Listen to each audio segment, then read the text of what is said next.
Welcome to This is the Day on Family Radio 316 and Family TV. Today we have amazing stories lined up for you. I shall be telling you on how some Chinese guy somewhere in Mombasa actually alijiletea shida after trying to stop a senior government official. But right about now, let's start with the story about Uhuru Kenyatta, where the president has moved to restore the order in Kenya's capital after bringing together the NMS Director General Mohamed Badi and Nairobi Governor Sonko earlier today. Uhuru warned that continuous baseless political blame games between the Nairobi Metropolitan Service and County Government of Nairobi will be detrimental towards service delivery to Nairobians. Speaking at KICC while officiating the issuance of 2,000 ready title deeds, the president told both NMS Director General Mohamed Badi and Governor Sonko to work together and avoid anything and anyone trying to bring division between them.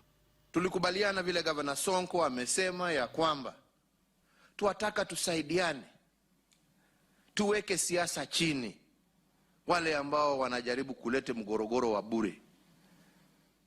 Jukumu letu kama viongozi ambao wamechaguliwa na wananchi, sio kila saa mabishano na matusi. Jukumu letu ni kuhudumia wenzetu, tuhakikishe ya kwamba tumebadilisha maisha yao na wanaweza kuishi kwa amani, wanaweza kuishi kwa furaha, wanaweza kuishi kwa njia ambayo binadamu anastahili kuishi. Tukitembea leo Nairobi hii, wenzetu wa Kenya ambao ndio wengi ambao wanaishi katika mji huu wetu mkuu hawana maji, hawana barabara, hawana stima, hawana sewage. Na bado tunasema mji mkuu wa Nairobi ni mji tajiri, sio tu kwa Kenya lakini Afrika Mashariki. Lakini vile wananchi wetu wanaishi. The two gave the commitment shortly after attending an event presided over by President Uhuru Kenyatta. Sonko, on several occasions has on several occasions since the constitution of the NMS in March faulted the agency whose official he numerously accused of working with unnamed national government officials to make him not to be very relevant in the office. The governor apologized for any bad thing he had said before against his own brother Badi, with the general committing to work closely with Sonko. Watu wanaleta propaganda nyingi ya uongo ati Sonko hataki NMS. Hapana. Mimi mwenyewe nilikuja kwako Mheshimiwa Rais, nikasema nataka msaada. Kwa hivyo Mheshimiwa Rais, watu waache siasa mbaya kando, sababu mzee mmoja alituambia siasa mbaya ni nini? Kwa hivyo Mheshimiwa Rais, wewe tembea Nairobi usiku na mchana. Wale wanakuletea propaganda kwa ofisi, ingie masikio ya right, kutoka na left. Na usiku watalala. Mimi naomba ukienda ground Mheshimiwa Rais, kwa sababu bado niko kwa siasa, at least wananchi waone nilisaidi transfer ya functions deed. Kwa hiyo bado niko kwa siasa na unanisaidia na NMS inanisaidia. Kwa hivyo ndugu yangu Badi, usinisukume nje, nifanye kazi pamoja. I would also like to tell Governor Mike Sonko, I'm not pushing him out. We are working together as by the guidance. Jameni, mtafanya kazi pamoja. Sonko kuacha siasa. Jemedari hana haja na kiti ya governor, hana haja na kiti ya MCA, hana haja na kiti ya speaker. Yeye ni mfanyikazi wangu, ni jemedari wangu. Akimaliza kazi ya Nairobi, atarudi jeshi kulinda wananchi wa taifa. Kwa hivyo mimi sitaki kusikia hiyo masiasa mengi. Au namna gani mzao? I think I like what the president is doing, trying to bring the two gentlemen together. I think that's a good thing, but I'm just curious to know, do you think that General Badi and Sonko can actually work together for the better of Nairobi County? Do you think General Badi and Sonko can work together for the better of Nairobi County? You can WhatsApp me on 0786 316 316 or SMS me on 20316. Let's move on with matters COVID-19. And Kenya has recorded 18 deaths, 679 cases of the new coronavirus in the last 24 hours. The Ministry of Health announced that today. During a televised statement, Health Ministry CAS Dr. Mercy Mwangangi said the new cases are from 6,590 samples tested in the country. Kenya's total caseload now stands at 28,104 cases from 369 and 91 samples tested in the country since the pandemic was reported. 400 out of the new cases are male, while 279 are female, and that includes 651 Kenyans and other foreign nationals. The youngest patient is 1 month old, while the oldest is 87 years old. Today we have 679 people who have tested positive out of a sample of 6,590 within the last 24 hours. This now brings our total caseload to 28,104 in the country, with a total cumulative tests of 369,091. From these cases, we have 658 Kenyans, while we have 21 foreigners. 400 are male, whereas 279 are female. And the youngest is a 1 month old infant, while the oldest is 87. We are delighted to inform you that we have 743 patients who've recovered from this disease, of which 685 are from the home-based care program, whereas 58 were discharged from various facilities. And therefore, our total number of recoveries stands at 14,610, and we continue to extend our sincere, humble gratitude and appreciation to our healthcare workers for this good effort. On a sad note, we've lost 18 patients to the disease within the last 24 hours, bringing our case fatality to 456. I think there's something there's always the light at the end of the tunnel, because when you look at the number of recoveries of COVID-19, they make you have some hope. There's always hope in life. And moving on, a day after the Interfaith Council of Kenya ruled out the first phase of opening places of worship, which comes into effect next week on the 18th of August, Eldoret Gospel Ministry Association have come out strongly to support the move and encourage the Interfaith Council with what they termed as a very good job. Among the new guidelines in the adjustment of numbers will be determined by the social distance of 1.5 meters and the capacity of the places of worship. But the new things that we are looking for is, they have said that we are going to have the time up to 90 minutes. Yes. But it is our prayer that since we can follow the guidelines set, since we can do the 1.5 meters distance, social distance, we are ready even to be given 3-4 hours, our normal services. Because imagine if a bus will travel from here to Nairobi 7 hours, and they are sitting according to the arrangement of the government, then even as the church, we can be given time to do our services, to do our praise and worship, preaching, so long as we abide by the rules set by the government. Kwa sababu kuna makanisa makubwa sana, na hata ukikeep distance hiyo ya 1.5 meter, wanaweza ingia hata watu 200. Kwa hivyo, tunasema ni asante kwa sababu tumeona hiyo kamati, walipokaa chini wameweza kureason vizuri, na tunasema ya kwamba waendelee hivyo kama vile chairman wangu amesema ya kwamba waturuhusu, maana sisi we are very sober. Wakati sisi kama pastors tunaweza kujipanga vizuri sana, tunaweza kufuata sheria vizuri sana. I think that's a very good move, because you know very well we also need to go to church so that we can develop in our faith. You know very well that people have been out of church for a very long time. Some people are out here depressed, and going back to church is one of the best ways for you just to kill that depression. And there was drama actually in Mombasa when a Chinese man stopped Transport CAS Wavinya Ndeti and several government officials from inspecting a 1 billion project in Liwatoni, Mombasa. Several videos making rounds online showed Wavinya and several other people in a heated disagreement with the Chinese road and bridge construction contractor. The contractor had locked the gates and informed the visitors that he needed to have been informed of the visit. Just check out what happened.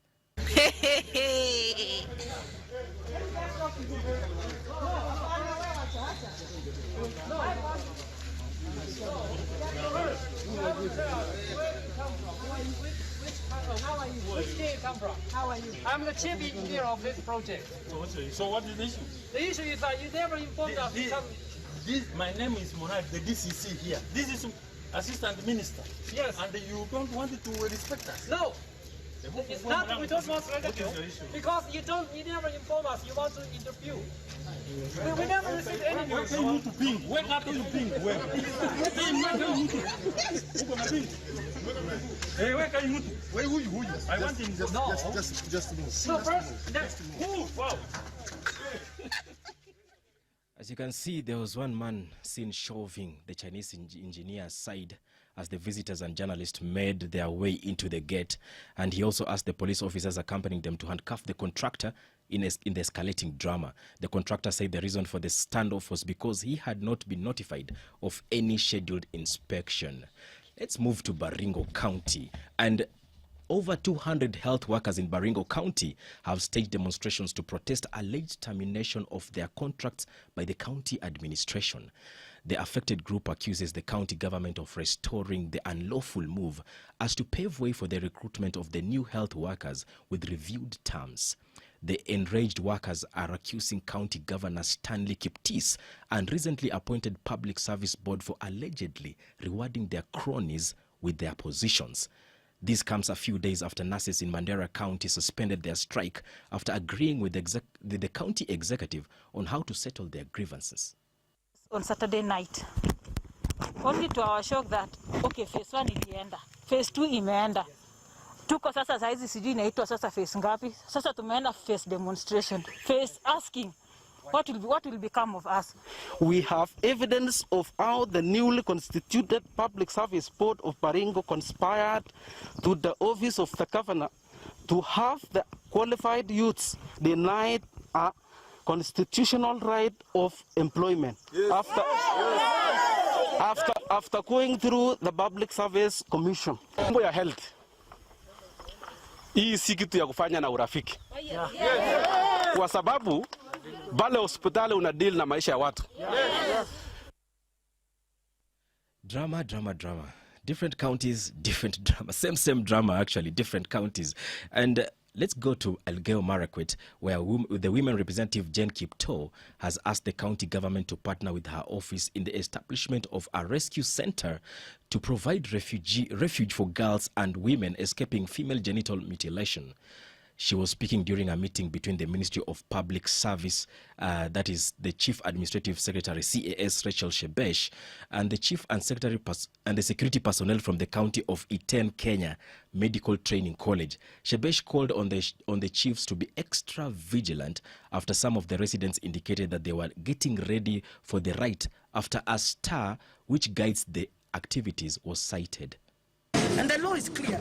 So what we decided to do with my cabinet secretary is to go to these 22 counties, because in Kenya the counties are 22, and tell them first so that they don't feign ignorance. And I'm glad that we have done it, because some of the chiefs and assistant chiefs, to be very honest, did not have the full knowledge of this law. So today we've given them the full knowledge of the law. So we don't expect any more excuses. But also, it is also important to know that when the cultural issues come out, it is the reason why we call all the leaders you are seeing here, even Mama County. She is the only one who can go to your station, as she has done, speak to the local dialect, and communicate with the people. So for us, working with the leadership, including that of the county government. From that story of Elgeyo Marakwet and FGM issues, I just want to, I'd earlier asked you the question about Nairobi County and the wrangles happening in Nairobi County, and I'd asked you, do you think that General Badi and Governor Mike Sonko can actually work together? You can send me your SMS on 20316 or WhatsApp me on 0786 316 316. I am Modix Airo, and I'd earlier asked you the question, do you think that General Badi and Governor Sonko can actually work together? And I'm seeing Alice from Machakos telling me that these leaders can still work together effectively, especially now when the president has been involved in the reconciliation process. And she's also telling me about the story about Wavinya Ndeti, and say that she should at least have given the Chinese constructors an appointment. Asante Alice. I can see also somebody here from Juja. You have not left your name, but you're saying that Sonko is just on a show pretending that all is well. Just wait and see, he will start drama. Hapo nakubaliana na wewe. Sonko is a good actor. Trust me, he's a really, really good actor.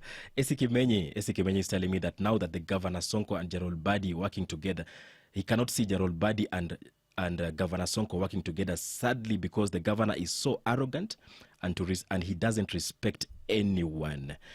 Joseph from Kiserian, you are saying that the two can work together and the possibilities are limitless. Thank you very much for your feedback on the matters about Nairobi County, because Nairobi County, we always have issues after issues. It's just a matter of you just have to pray for them. And during this pandemic, many people have been affected by the coronavirus. And during one of when I was doing, I managed to catch one Peter Karagu. This is somebody who has been affected by the coronavirus pandemic, and he gave me his story about his fight with the coronavirus, and also Dr. Sylvia, who gave me a perspective on how to combat all this virus. It's horrible. Yes, it's you'd hate anyone to have an experience of it. Yes. Yeah, and talking about horrible, what are some of the things that made you kind of go through all this process and still soldier on to come out strongly? What are some of the things that you did that made you actually come out of it strongly? The things that made me to come out strongly. Yes. Is the experience itself and how I found people, how they were sick and how they were stigmatized. Okay. And I don't know what you allow me to start from where I got the virus. Oh, it's okay. Kindly go ahead. Okay. What I did. Yes. I stay in Muhoko, Kiambu, Okay. Loiro area. Yes. And I just boarded a matatu. Yes. By then there was at the bypass near where there is a construction going on, Yeah. where northern city is being constructed. Yes. The matatu, there was lockdown by then, and the matatu had after inquiring from the tout, yeah, it was from Maridi. By then it didn't have enough passengers.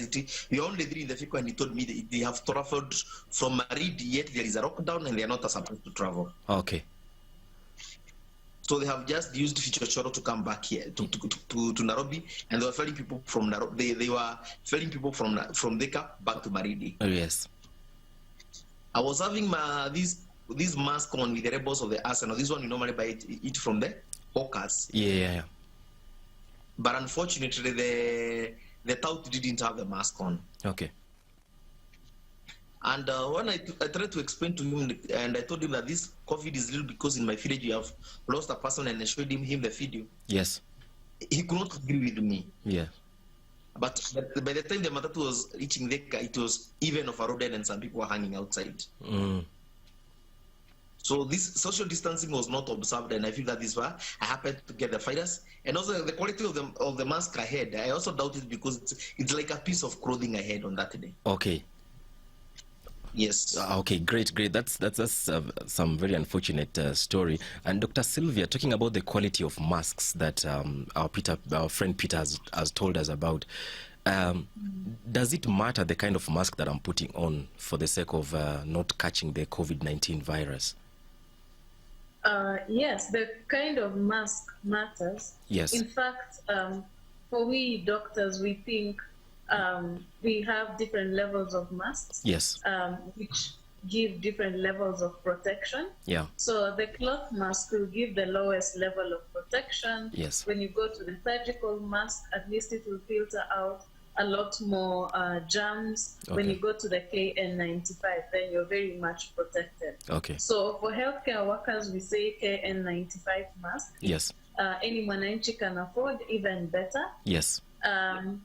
And then surgical masks can also be worn. But one thing that we like to tell Kenyans is that make sure wherever you're buying your mask, Yes. it is a credible place. Yeah. Because I don't think hawkers are selling quality masks. Yes. So the quality of the mask really matters Okay. in filtering out the virus. Okay, because you know very well, if you walk around Nairobi town, you'll get a number of hawkers. And we were just having a conversation with one of my colleagues, and he was saying that there's a time he went to buy a mask, and then he just realized that it has some kind of funny smell. So what will you recommend us to go and where to go and get the masks, especially during this time, because you never know who's handling the mask and who's giving you the right mask? Yes. So I will advise people to buy masks at nearby pharmacies. We have pharmacies all over the place. Yes. Don't buy masks from hawkers. These are people, and I've seen videos of people actually even picking masks that have been discarded, they wash, they resell. Yes. So just make sure you buy masks from qualified people. Yes. Pharmacies are stocking good quality masks at a fair price. Okay. And yeah, and those have been tested for good quality. Oh, great, great. I didn't know that. And talking about people discarding masks, if I use my mask today, I've got my good mask from a pharmacy and I've used it so well. Is there a way how I can dispose this mask properly so that it cannot maybe be used again? Somebody cannot take advantage to use it again, and which can cause somebody to get maybe to catch the virus. Yeah, so there are not very clear guidelines on mask disposal. Yes. But what you will advise people is that if it's a cloth mask, yes, that, you know, some people are buying reusable cloth masks, yes, which are good quality. Yes. So if someone has such a mask, yes, they can wash it in yes, warm water. They yes, can use some jik, and then they make sure they hang it in the sun to dry. Okay. If you're buying a surgical mask, okay, after disposal, you can just wrap it in paper, okay, and then put it in the dustbin. You dispose it safely, yes, so that somebody else cannot go and use the mask. I've seen people littering masks on the street, you know. Yeah. Someone just removes the mask, they throw it away. That should not be done, because even that mask will be infectious and it will affect a lot of people. So proper disposal, use waste bins, even in town. Yeah. You can walk around and see a waste bin, yeah, wrap the mask properly and just dispose it nicely. Okay, great. That's a very good insight. Let's go back to Peter. Peter, I want you to tell us, what are some of these symptoms that made you kind of know that maybe there is something somewhere is not right with your health? Okay, it was that day was on Saturday. Yes. And on Tuesday, yes, I started having flu-like signs. Yeah. My chest was very congested, and I started experiencing breathing difficulties. Later, my feet started becoming hot at night. Yes. I lost my sense of smell, my sense of taste. I lost appetite. And then I started having libido issues. Yeah. Fever and diarrhea. Okay. Yes. And from there, this is the time I went to a nearby clinic, and they gave me some antibiotics. Yes. But the problem never changed. Yes. Yes. So I went there and I told them I have taken some antibiotics and it's not changing. Yeah. They gave me some steroids. Yeah. It got worse. This is the time I decided now let me go and get tested. Yes. After 2 days, I went to the hospital and I got tested. Okay. And that's when you found out that you are positive of coronavirus? Yes, when I went there. Yes. I went corona test, and after 2 days they called me. They told me I'm positive. Yeah. And I went for the results. Okay. Okay, Dr. Sylvia, we have heard what Peter said, how he realized that maybe he had caught the virus.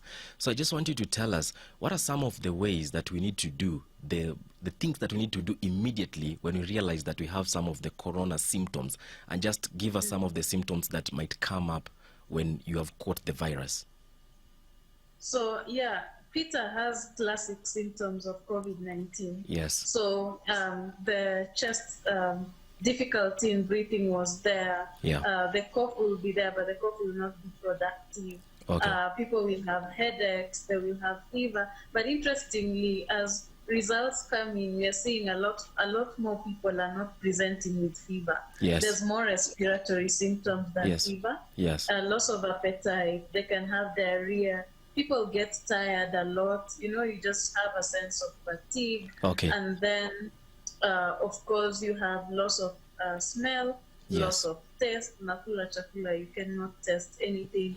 You cannot smell anything around you. And then as it progresses, people start having difficulty in breathing. Yes. Other systems then start getting involved as the disease gets serious. But the Yes. seriousness, the progression to seriousness will depend on whether someone has other additional comorbidities. They may have diabetes, hypertension, the lifestyle diseases. Yeah. So, and the elderly, those are people who are more likely to develop worse symptoms. Okay.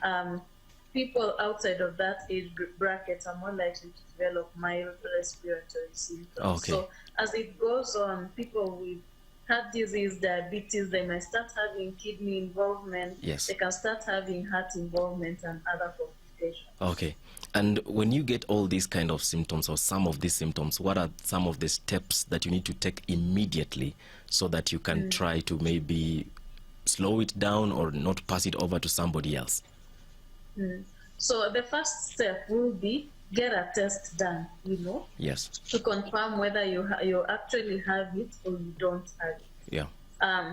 Then if the symptoms are mild, Yes. what the government is now advocating for is that people with mild symptoms or those without symptoms Yeah. but just positive Yes. can be isolated at home Yes. and be taken care of at home. Yes. And then those with serious conditions are Yes. then the ones who are being prioritized to be admitted and isolated and treated in hospital. Okay. So the first thing, get the test done. Yes. So depending on your test and your the symptoms that you present with, whether they are severe or mild, Yes. then we get to decide who goes to hospital Yes. and who is taken care of at home. Okay. Yeah, Peter, I want you to tell us after you realize that you have caught the virus, what happened next? What really happened next? One thing is, it was so very shocking. Yes. I got shocked. Yeah. I read the information to my spouse. Yes. But she told me that it's better I take you there to the hospital for the results. Yeah. Because if the COVID people come with you, Yes. come for you with their ambulance, Yes. you can imagine the stigma we are going to face in the estates. True. So she drove me to the hospital, Yeah. and we went for the results. Yes. Unfortunately, the hospital could not admit me because they told me the space is full. Yes. And this is the time I decided to seek an alternative, and I called a friend who linked me to Kenyatta University, where I went and I got admitted immediately. Okay. Yes. So, and what happened to your family? Because you had already caught the virus. So, maybe, according to me, maybe I think maybe your family might also have been at the risk of getting the virus. So, did they also go for a test, or what happened to them? After getting admitted into the hospital, Yes. my wife did go for the test at Aga Khan Yes. with my kids. Yeah. Everyone in their house went for the test. Okay, great. By God's grace, all tested negative, Great. and I thank God for that. That's really nice. Yes. So, how long were you there when you admitted? How long were you there?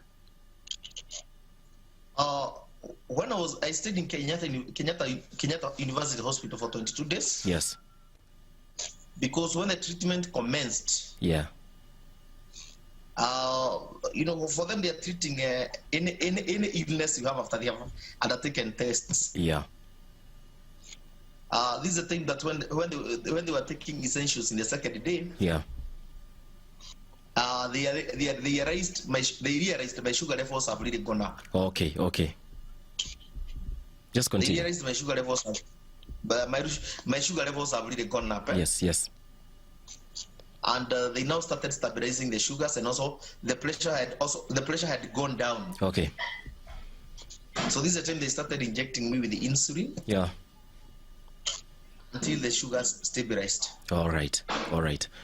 Dr. Sylvia, as we wind up, we have had the story of Peter and how he went through all the coronavirus. He went through all that unfortunate event of coronavirus. So I'd just like you to tell us what are some of these things or the home remedies that we need to use to avoid catching maybe the flu. So there are no home remedies to avoid catching it. Yes. Because you catch COVID-19 through respiratory droplets. Yes. Or if someone has contact, maybe someone has sneezed the droplets end up on the table, the door somewhere, someone comes and catches it. That's how it's transmitted. Okay. But yes, once you have it and you have respiratory symptoms, you're having a sore throat, you're having a cough here and there, you can try using some lemon and honey. Yes.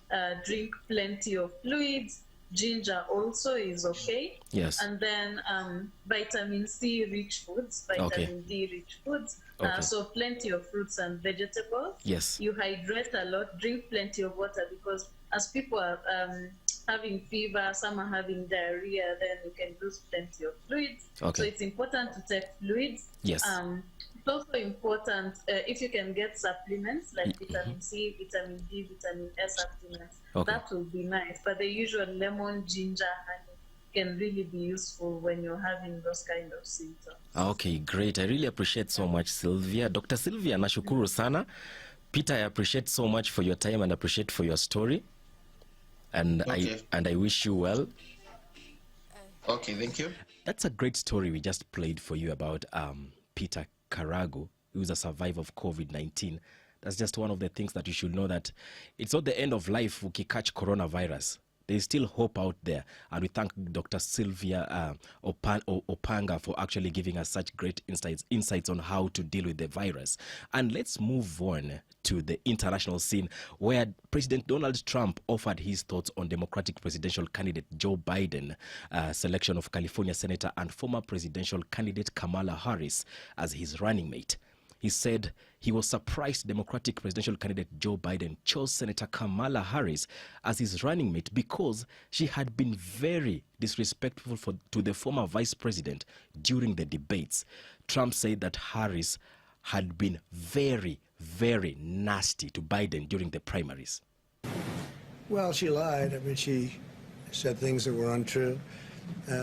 She is a person that's told many stories that weren't true. She's very big into raising taxes. She wants to slash funds for our military at a level that nobody can even believe. She is against fracking. She's against petroleum products. I mean, how do you do that and go into Pennsylvania or Ohio or Oklahoma or the great state of Texas? She's against fracking. Fracking's a big deal. She's in favor of socialized medicine, where you're going to lose your doctors, you're going to lose your plans. She wants to take your health care plans away from 180 million Americans. 180 million Americans that are very happy with their health insurance, and she wants to take that away. So she was my #1 pick. I mean, she was, as they would say, because hopefully you'll start college football, she was my #1 draft pick. And we'll see how she works out. So she did very poorly in the primaries, and now she's chosen. So let's see how that all works out. Donald Trump, as usual, that man always has some, he must have at least something to say about that. I was so waiting for it because I knew he had something substantial to say out of it. And just coming back home, community learning was, to some, it's a strange way forward on the fate of the remainder of 2020's academic activity when Education Cabinet Secretary George Magoha fronted it. But as strange as it might be for some, a community in Ongata Rongai has been doing this for years. For 82-year-old Mary Muthike, a landlord in Kajiado County, says it's only recently that her services of teaching children in her area became a greater need. Hayo nikasikia watoto 4,000 wako na mimba na ni wale tangu shule imefungwa. Hiyo kitu ikaniuma sana, hata nikaomba Mungu. Na vijana tu wamezaliwa hapa. Hawa vijana wadogo wanawashika, wanaanza kuwafunza kunywa bangi na drugs. Na nikawaambia sitaki mtoke hapa na sitaki mshikane watoto wengine kutoka nje, ni nyinyi tu. Kama si sasa ningekuwa nacheza na watch cartoon kwa nyumba. I started teaching them when I was in class 5 and I'm seeing that I'm imposing a great change on them. Inaweza kutusaidia tukirudi shule tukifanya mtihani tuweze kupita. Wakikosa mimi nawachapa na wanajua namna hiyo. Na niko na kiboko. Kila mtu achukue jukumu lake. Pali anaona asaidie na asiangalie mwingine. Such a positive story. Those are the kind of stories that give me hope in the society, because there are good people out here with a good heart who are doing stuff just because they do it from the bottom of their heart. And let me just tell you, there's some people out here who are telling me about the issue of Sonko and Badi working together. There's somebody here telling me he's called Rono. Yeah, Rono telling me that hawa watu hawezi fanya kazi pamoja. It will never be the same because Sonko is just a politician and Badi is a general. I agree, somehow agree. And on that note, I have to vacate these premises and pave way for Benjamin Waka, who is coming with Prayer Circle. And as we do that, kindly send him your prayer request on 20316 or WhatsApp on 0786 316 316. I have been your host, Modix Airo. Let's do this tomorrow. For this and more of our shows, log on to www.familymediaonline.com to enjoy a wide variety of programs, from current affairs to testimonials and features, pastoral and inspirational shows, kids entertainment, and so much more. Also stream live on www.familymedia.tv.